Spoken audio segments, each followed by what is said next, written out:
Et bienvenue sur le 2e épisode du podcast Cap de Vivre, le podcast où on discute, où on échange, puisque après tout, la science n'a jamais réussi à prouver qu'une discussion ne pouvait pas changer le monde. J'ai le plaisir aujourd'hui de recevoir Michel Ruffo. Salut Michel. Salut, Merci beaucoup d'avoir accepté mon invitation. avec plaisir. Est-ce que je peux te demander une petite présentation de la forme que tu souhaites, en y mettant ce que tu as envie ? Tout à fait. Alors, je suis coach, formatrice et conférencière et je me suis spécialisée sur le sujet de la répartie. La répartie, notamment face aux situations un peu surprenantes qu'on peut vivre au travail. Et ma mission, c'est d'aider les victimes de ces microagressions à réagir en confiance et aussi et surtout d'encourager les témoins à réagir parce qu'on est bien trop souvent dans un silence assourdissant autour des microagressions. Donc voilà ce que je fais. Tout à fait. Dépasser un petit peu ce stade de sidération qu'on a tous connu, je pense, à se dire est-ce que j'interviens, est-ce que j'interviens pas, est-ce que c'est de la plaisanterie, est-ce que c'en est pas, est-ce que c'est ça ? C'est tout à fait ça. Alors parfois, en fait, il y a de très nombreux freins qui font que les gens ne réagissent pas, alors qu'ils soient témoins ou victimes. Et ces freins, c'est comme tu dis, ça peut être la sidération. Donc la sidération, c'est souvent plus fort que nous, qu'on peut pas trop lutter contre. C'est une sorte de blackout où on n'a plus accès vraiment à nos ressources. Et parfois, on n'est pas sidéré. Parfois, on sait très bien que ce qui est en train de se jouer, c'est quelque chose qui n'est pas OK, qui est du sexisme ordinaire, du racisme ou un autre... du harcèlement, mais on a plein de bonnes raisons de ne pas réagir, comme par exemple, c'est le chef qui l'a dit, qui est une excellente raison pour ne pas réagir. Le fameux. C'est ça, comme je ne veux pas être virée. Accessoirement, oui, ça pèse un certain poids dans la balance, effectivement. Exactement, ouais. Et tu en as fait un podcast d'ailleurs, le podcast Muscle ta répartie. Exactement, oui. Je traite de... En fait, j'invite des gens, comme ce que tu fais, pour avoir des conversations sur la répartie. Surtout, j'ai commencé ça parce que j'en avais un peu marre d'y penser toute seule. Et je voulais récolter des avis complémentaires sur la répartie.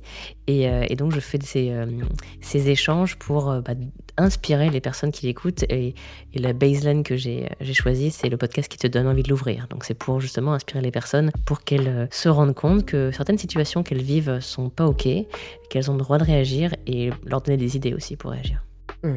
Et avec des invités de tous horizons, est-ce que tu te spécialises un petit peu dans l'aspect professionnel ou est-ce que c'est ouvert à chaque situation de vie, peu importe d'où qu'elle vienne ? Alors, le point de départ de Muscle ta répartie, c'est le monde du travail, parce que plutôt en opposition avec ce qui existait déjà. Moi, je me suis inspirée de ce qui est fait dans le harcèlement scolaire, donc je transporte des méthodes du harcèlement scolaire dans le monde du travail. Et je travaille surtout sur l'angle du monde du travail, parce qu'il y avait aussi pas mal de ressources qui existaient déjà pour les adultes sur le harcèlement de rue. Donc, le podcast est très très axé sur les situations du monde du travail. Cependant, j'ai quelques épisodes à arriver bientôt où on va parler justement de harcèlement de rue. Et aussi de self-défense physique pour réagir face aux gens, parce qu'en fait, il y a une proportion incroyable de femmes qui vivent on peut même plus parler de microagression, là, d'agression, dans les transports en commun, notamment, ou dans la rue. Donc, on va avoir des techniques pour réagir même physiquement. Donc, ça peut sortir du monde du travail occasionnellement. Et puis, dans mes accompagnements, je traite aussi en fait, on peut pas trop dissocier le pro et le perso, donc on parle aussi parfois de tonton. Est-ce que tu saurais nous expliquer la différence entre microagression et agression, vu que tu viens un petit peu de le mettre en avant ? Qu'est-ce qu'on entend par microagression ? Alors, les microagressions, c'est des comportements ou des propos qui nous semblent anodins, qui ont été banalisés, mais qui en fait blessent l'autre. Et généralement, cet autre, c'est une personne qui fait partie d'une communauté minorisée. En sachant que les femmes sont aussi une communauté minorisée. Oui, bien sûr. Minorisée dans le sens où elle est dominée, entre guillemets. Donc, une microagression, le plus souvent, ça vise à... Il y a un lien de domination, ça vise à dénigrer, à dire qu'on est inférieur, finalement. Que ce soit les femmes, que ce soit les personnes noires, par exemple, que ce soit les personnes handicapées, les personnes grosses. Il y a 26 critères de discrimination aujourd'hui reconnus dans la loi. Tout ça, les microagressions. Et après, c'est vrai que par abus de langage, j'utilise aussi le mot, aussi dans le cadre de petites piques répétées, où il n'y a pas forcément un critère évident de discrimination, mais il y a quand même un isolement qui commence à se produire autour de quelqu'un et un début de harcèlement avec des piques très répétées. Et donc l'agression, ça va être différent. L'agression, elle va être, dans la loi, ça peut être par exemple l'agression sexuelle, qui est à partir du moment où quelqu'un te touche dans 5 zones de ton corps particulières, qui sont notamment la bouche, le sexe, les cuisses, les fesses. On va considérer que c'est une agression sexuelle à partir du moment où tu as touché ces zones-là. Et après, une agression, dans le métro, on te plaque contre le mur, Oui. Voilà. Tout ça, c'est des agressions et bien souvent, même des gens qui vivent ça le minimisent et ne vont pas forcément soit porter plainte, soit le signaler. Parce qu'on reste peut-être, je sais pas, peut-être que je me trompe, mais j'ai l'impression qu'on reste sur l'agression, c'est vraiment quand il y a un acte qui va très très loin. J'ai un peu cette sensation-là dans les discussions, en tout cas, d'une vision un peu à l'ancienne de, il y a des fois où quand même c'était pas si grave, alors que la victime, elle, l'a vécu de plein fouet. Oui, alors même les micro-agressions, c'est grave, parce que souvent, on le met en bas d'une pyramide de violence. Donc si on permet ça, ça veut dire qu'on va permettre le truc suivant qui va peut-être être physique, ou la pyramide, elle va jusqu'au viol et au féminicide. Ne pas permettre ces micro-agressions, c'est aussi arrêter l'escalade des violences. Et ensuite, les micro-agressions, dans l'idée de micro-agression, il y a aussi l'idée de répétition. C'est-à-dire, parce que je suis une femme, je vais avoir des petites piques régulières, ou parce que je suis une personne qui est perçue comme étrangère, je vais avoir des petites piques, des petites blagues vues comme banales, anodines, sur le ton de la blague, mais comme je l'ai 12 fois par jour, tous les jours, ça attaque mon estime, ça attaque la santé mentale de la personne, donc c'est grave. Oui. Oui, psychologiquement, ça crée une vraie faille sur le long terme, j'imagine, qui après est forcément très difficile à guérir. Oui, tout à fait. Alors, je sais pas effectivement comment est-ce qu'on guérit totalement de ça, mais ce que je peux voir, c'est que moi, j'utilise la répartie pour ça. C'est que les personnes qui se remettent dans la situation, revivent la situation et retrouvent des armes pour réagir, je les sens déjà un tout petit peu guéries quand je les entends dire maintenant j'ai hâte qu'ils me redisent ça, parce que je saurais quoi répondre. Et moi, je suis vraiment curieuse de savoir comment est-ce que ça t'est venu, l'idée de faire ce podcast. Est-ce que c'est à force de témoignages? Tu disais que c'était pour arrêter de réfléchir seul dans ton coin. Mais comment est-ce que ça t'est venu l'idée d'en créer quelque chose qui est offert à l'écoute sur l'extérieur et d'en faire un sujet prégnant dans ta vie? Le point de départ, en fait, ça m'est venu lors du bootcamp, donc un accompagnement que je fais, qui est sur la durée, c'est-à-dire qu'on est sur 4 semaines en train de s'entraîner un petit peu chaque jour sur sa répartie face aux situations. Et en fait, je demandais aux participantes comment est-ce qu'elles se sentaient, et elles me disaient, en fait, elles se surprenaient à réagir face aux situations autour d'elles, à dire des choses qu'elles n'auraient pas imaginé dire avant, donc elles trouvaient que c'était super positif. Mais elles me disaient, j'ai terriblement peur, parce qu'en fait, elles ont une vidéo de moi à regarder tous les jours, je leur parle de répartie, elles recevaient des WhatsApp, et elles me voient en live toutes les semaines, quoi, donc je suis un peu sur leur dos, quoi. Et elles me disaient, j'ai peur de ce qui se passera quand tu seras plus là, et est-ce que ça marchera sur la durée, c'est-à-dire au-delà de ces 4 semaines qu'on passe ensemble, où je suis sur leur dos. Est-ce que quand tu seras plus sur notre dos, je me surprendrai encore à réagir et à finalement poser mes limites comme je le fais aujourd'hui? Et donc je leur ai dit, mais si je fais un podcast et que donc c'est venu de là surtout, si je fais un podcast et que finalement je vous fais un petit coup de pied au cul toutes les semaines, audio, est-ce que ça vous aiderait en fait? Et elles m'ont dit, mais elles étaient à fond, elles m'ont dit, mais ouais, carrément et tout. Donc c'était partant de leur énergie que je me suis dit, ok, c'est décidé, je le fais parce que ça va aider des gens. Génial.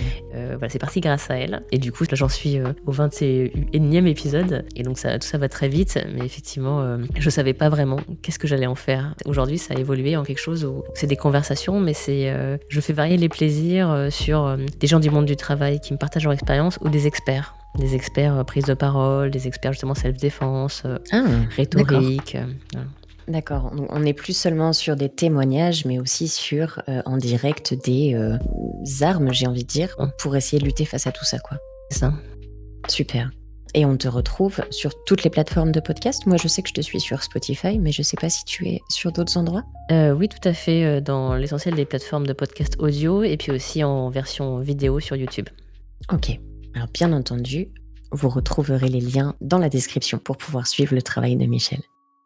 En écoutant tes posts, j'ai vraiment eu la sensation que le vivre ensemble était vraiment très important pour toi. Je sais pas, c'est vraiment une impression, parce qu'on n'est pas forcément sur ce sujet-là, mais de tout ce que tu dis, il ressort en tout cas de mon côté, dans mon écoute, mais une forte importance dans la vie d'un groupe et comment on interagit les uns avec les autres, au-delà de l'histoire des agressions. Est-ce que c'est quelque chose qui a un peu animé ta vie à toi, ou est-ce que je suis peut-être complètement à côté de la plaque, hein, c'est possible aussi. C'est quelque chose à la fois qui est vivant dans mes accompagnements. Moi, j'aime bien faire du collectif, donc c'est vrai que je trouve que ça apporte de la diversité, le fait de partager les expériences de chacun. Sur la répartie, je trouve ça génial parce qu'on a tous de la créativité qui se décuple quand on a des gens qui disent des bêtises sur des propositions de répartie et qu'on rebondit sur la bêtise de l'autre jusqu'à trouver un truc qui est pas mal en fait à dire.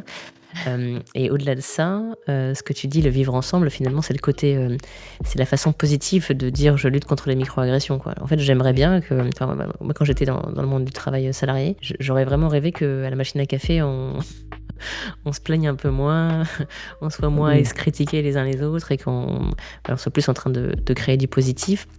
Et donc on soit plus dans ouais, c'est chouette de travailler ensemble, de construire ensemble, plutôt que de se tirer dans les pattes Oui. ou de se faire des mauvaises blagues.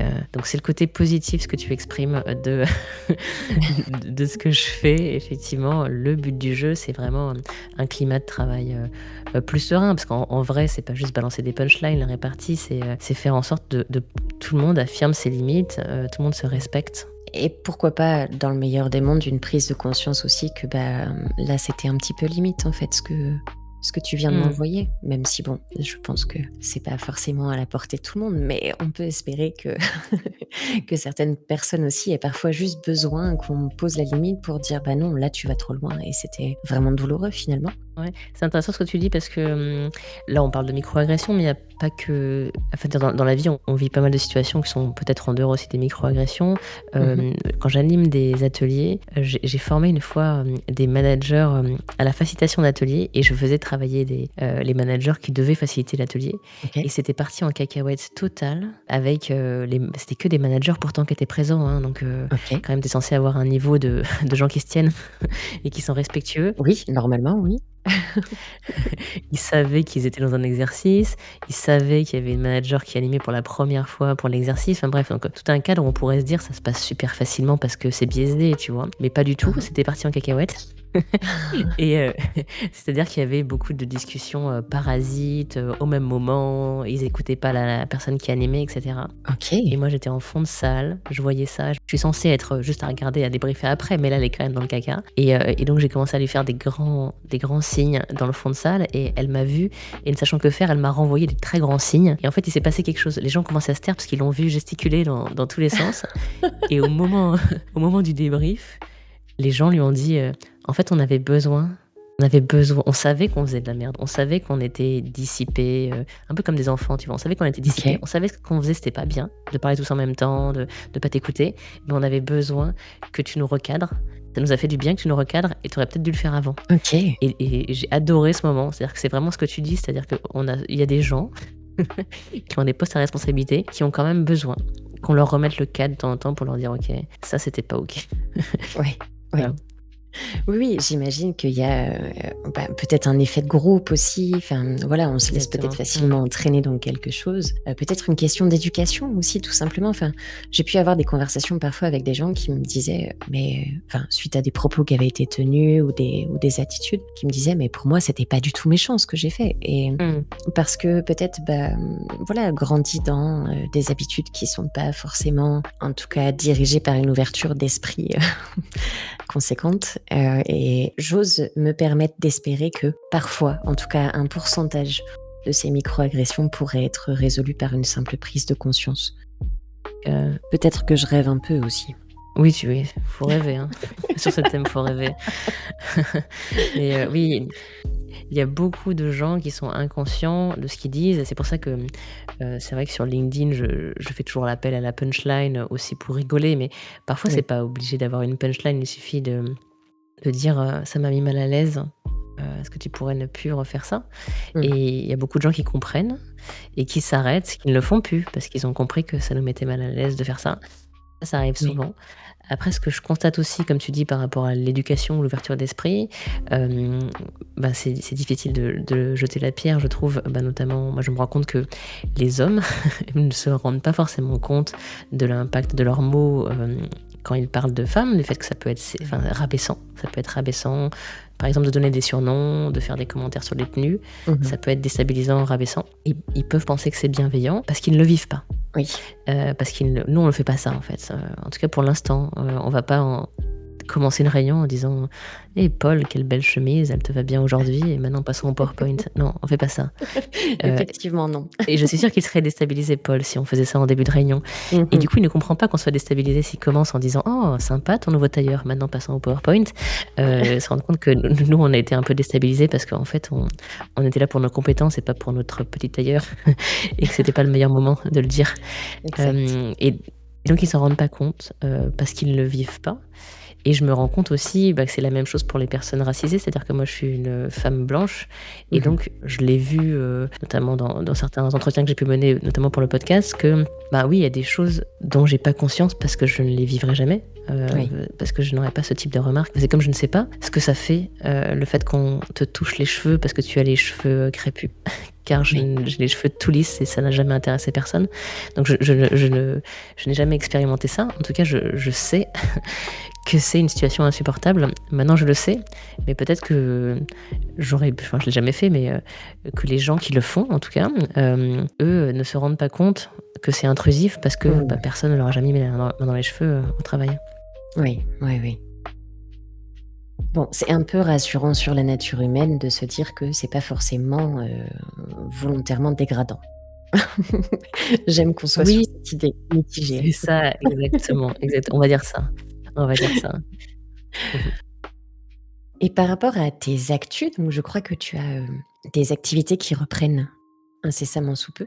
Tu nous en parles un petit peu? En fait, j'ai donc le format bootcamp dont je parlais, qui est un format, en plusieurs semaines pour muscler sa répartie. Il a eu lieu jusqu'à juillet et puis ensuite, voilà, j'ai pris une pause bien méritée pour les vacances et au retour des vacances scolaires, là, à partir de novembre, ça reprend avec les lives. Donc qu'est-ce que c'est le bootcamp? C'est, un format que j'ai pensé vraiment, à l'envers de ce qu'on fait d'habitude en entreprise et qui m'a beaucoup frustrée. Je faisais des formations sur une journée où j'apprenais un nouveau truc super Mmh. et où ensuite le lendemain j'allais bosser et j'oubliais un peu ce que c'était et puis une semaine après j'avais complètement oublié et j'avais rien mis en pratique de la formation. Oui, tout à Et fait. le bootcamp, c'est le contraire.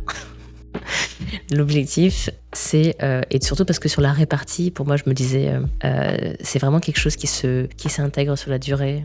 Mmh. Moi, j'ai 41 ans, ça fait 41 ans que je réagis d'une certaine manière ou que je réagis pas du tout à des microagressions. C'est pas parce que je vais faire une journée de formation que du jour au lendemain, je vais me transformer. Oui. Donc j'ai pensé à un format plus évolutif et donc le bootcamp, c'est 4 semaines, alors qu'on fait à son rythme, mais c'est l'équivalent de 4 semaines avec, des micro-cours qu'on écoute, au fil de l'eau, des exercices et puis un live qui est d'1 heure, toutes les semaines pour s'entraîner. C'est la séance de muscu, pour s'entraîner à réagir face aux microagressions, au travail et donc ce qui reprend, c'est ce format-là à partir de novembre. Donc s'il y a des gens qui nous écoutent qui sont intéressés, ils sont bien sûr les bienvenus pour se renseigner en allant sur mon site, Muscle ta répartie. Super. Oui, parce que j'ai l'impression que c'est un petit peu une façon de rééduquer sa façon de faire. C'est pas J'ai du mal à voir ça comme un cours, c'est plus un entraînement où on prend l'habitude, en tout cas, d'essayer de ne pas se laisser, rabaisser par ces microagressions. Exactement. Plus une rééducation du cerveau, en fait, qu'autre chose, non? Oui, alors en fait, ça dépend d'où tu pars. Chaque personne, part d'un niveau différent, Mmh. mais il y a déjà une première partie, pour réagir face à ces microagressions, c'est de se rendre compte qu'on vit des microagressions. Oui, Parfois, on a juste un goût amer. On se dit: «Non, c'était bizarre», oui, mais on s'est pas rendu compte, surtout quand c'est bienveillant, comme je te disais sur les compliments, oui. ou les petits surnoms affectueux, Mmh. comme ma chérie, ma belle, on se dit: c'est gentil» et puis, c'est Roger, j'ai pas envie de lui faire du mal en lui disant que c'est désagréable. Mmh. Donc le premier point, c'est de s'en rendre compte, et une fois qu'on s'est rendu compte qu'on vivait des microagressions, c'est d'oser poser ses limites aussi et ça, c'est pas forcément facile de poser la limite entre ce qui est acceptable et ce qui n'est pas acceptable pour Oui. nous. Ce qui peut aider, c'est que dans le bootcamp, on parle de la loi déjà Mmh. et on se rend compte qu'il y a quand même énormément de choses qu'on vit au quotidien, au travail, qui sont sanctionnées par la loi, OK.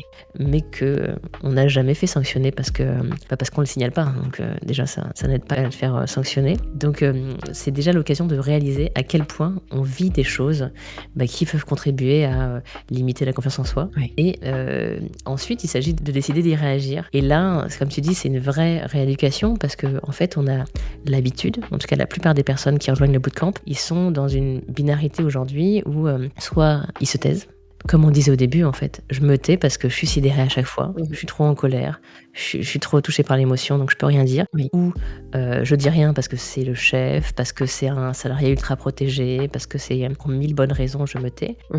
Ou alors, je réagis entre guillemets comme une hystérique, je pète un câble, et du coup, je suis cataloguée comme Michel l'hystérique et ça fait marrer tout le monde de Oui, m'énerver parce que c'est tellement drôle quand elle s'énerve, Michel. bien sûr. Et du coup, on veut sortir de cette binarité. Et pour sortir de cette binarité, moi, je propose 8 stratégies pour réagir. Et du coup, il y a des stratégies qui sont paradoxales, qui sont justement inspirées de ce qui est fait par notamment Emmanuel Piquet sur le harcèlement scolaire. Mmh. Je les entraîne à dire des trucs qui sont exactement à l'opposé de ce qu'ils auraient spontanément dit. Par exemple, remercier quelqu'un qui t'insulte. OK. Ça doit être C'est étrange, mais contre-intuitif. oui. Oui, oui, mais je trouve ça très intelligent parce que finalement, quand on s'est entraîné à dire quelque chose d'aussi énorme, peut-être que le dire d'une autre façon paraît envisageable finalement. Aller dans l'extrême pour pouvoir, réajuster un petit peu et juste communiquer sur le fait que: «Bah non, là, ça m'a pas plu». Et alors c'est encore plus use que ça pour cette stratégie-là, parce que là, tu vas carrément alors remercier pour quelqu'un qui t'insulte, bon j'étais à fond dans l'exagération, mais remercier pour quelqu'un qui te fait quelque chose qui est désagréable pour toi et lui dire finalement plutôt que de lui dire: «Arrête», lui dire: «Mais fais-le encore», finalement, ce qui est assez contre-intuitif, Oui. fait que, je transforme ce que fait la personne spontanément, comme un TOC aujourd'hui, je le transforme en un ordre. Maintenant, c'est plus toi qui décides quand est-ce que tu vas me faire ce truc bizarre. Moi, je te donne un ordre. J'aimerais que tu le fasses plus maintenant. Et en fait, ça, généralement, ça coupe le chic. Et en tout cas, l'effet que ça a le plus souvent quand j'utilise, c'est que les gens résistent aux ordres. Ce qui fait que c'était très sympa quand je le faisais spontanément. Mais maintenant que tu m'as mis un cadre, que tu m'as dit fais-le maintenant ou fais-en encore plus, surtout si je lui dis en fait, j'adore quand tu fais ça. Oui. La personne, si elle faisait ça aussi pour nous nuire, elle n'a pas du tout envie de faire quelque chose qu'on adore. Donc, elle va arrêter. Donc, c'est une des stratégies ultra chelou, mais qui marche, qui marche super bien. J'adore. Je trouve Et ça tu génial. parlais d'exagération. Merci. Tu parlais d'exagération. C'est aussi une stratégie d'exagérer à fond ce que nous dit la personne pour le rendre ridicule. Donc là, bon, je vais prendre un cas extrême, mais si quelqu'un dit que je suis, je sais pas, une salope, je dirais, mais pas n'importe laquelle. Je suis la meilleure de toutes les salopes. C'est sûr que ça a cet effet, de couper toute tentative pour la suite, je pense, effectivement. Oui. Bah, l'idée aussi, c'est d'être pas là où on t'attend, donc du coup de surprendre à ton tour, vraiment de prendre l'autre à son jeu. C'est-à-dire Mmh. que si, l'autre voulait finalement, parfois, c'est inconscient, mais parfois c'est pour nous taquiner ou pour nous mettre, mal à l'aise, le but du jeu, c'est de renvoyer le malaise à la personne. Oui, oui, oui. Oui et puis avec une notion d'humour et on sait bien finalement que l'humour a tendance à désamorcer beaucoup de situations crispées. Donc je pense que là, c'est le combo gagnant aussi où finalement ça peut, non seulement renvoyer le malaise à l'expéditeur, mais aussi faire rire l'assemblée, ce qui appuie encore cette sensation de malaise. C'est génial. Tu fais bien de le préciser parce qu'en fait, ce qui est super pénible dans les micro-agressions, c'est qu'on a un public et que justement on se trouve isolé avec l'agresseur ou l'agresseuse entre guillemets qui a dit sa pique insupportable, Mmh mh. toi qui es silencieuse et l'assemblée qui est silencieuse aussi, même si parfois elle désapprouve, ça se voit pas quoi. Ouais. Et ça c'est absolument horrible. Tandis que si tu arrives à faire cette réaction surprenante, effectivement le public il va rigoler avec toi et du Mmh. coup ça met le double de malaise Mmh. pour la personne en face. Extraordinaire. Je conseille vivement à tous nos auditeurs d'aller écouter tous ces merveilleux conseils. Merci. Ça peut changer tout son quotidien au travail et voire même à l'extérieur, comme je disais, si c'est quoi? Une façon de remuscler un petit peu son cerveau et sa répartie donc, ça permet aussi, je pense, d'acquérir une force qui peut aller même sur des moments de la vie quotidienne, quoi. C'est ça, bah, on prépare les fêtes de Noël là, donc je pense que ça peut être utile pour certaines personnes qui ont du mal avec les repas de famille. Les fameuses retrouvailles, «Et alors cet enfant, c'est pour quand?» Exactement. C'est ça, une bise à tous les gens qui sont au chômage, n'ont pas d'enfants, qui n'ont pas de copains, copines. Allez courage, ça ne dure qu'un soir. C'est ça. Donc ça sert pour ces situations-là. Ça peut servir effectivement avec ses proches, avec ses enfants et comme tu dis, ça donne des armes parce que, en fait, il y a beaucoup de gens dans les ateliers, notamment sur le sujet du physique, c'est quelque chose qui revient souvent, les blagues sur le physique, enfin les blagues ou les remarques sur le physique qui finalement viennent toucher un point sensible, et ben ces gens-là, c'est pas seulement qu'ils vont mal réagir à la blague, c'est qu'ils sont dans l'anticipation. Il y a des personnes qui se disent je veux vraiment pas que quelqu'un repère mon bidon, par exemple, et du coup je vais éviter d'être trop dans le public, je vais même éviter de respirer trop fort parce que ça risquerait de gonfler mon ventre, et du coup qui sont dans un espèce d'évitement permanent, de contrôle permanent pour ne pas avoir la remarque. Et donc ça c'est vraiment horrible, quoi. Donc ça te permet de sortir de là, parce que tu te dis si la prochaine fois que quelqu'un me dit que j'ai du ventre, je dirais ça me donne tellement faim, je crois que j'irai chez McDo ce soir. Du coup ça permet de se dire ok, on est bon. Une solution, quoi. Ouais. J'ai ma solution. J'arrête de rentrer le ventre, quoi. C'est ça. Qu'est-ce que tu dirais aujourd'hui à ton toi de 15 ans, si tu en avais la possibilité? Mon Dieu. Je dirais bonne chance. Eh ben écoute, alors de 15 ans, je sais pas trop, parce que si tu m'avais dit mon toi de 12 ans, je lui apprendrais un peu de répartie, parce que notamment moi, je parlais du physique juste avant, quand j'étais en 6e, alors sûrement à d'autres moments aussi, mais au moins en 6e, mon surnom dans la classe c'était gros cul.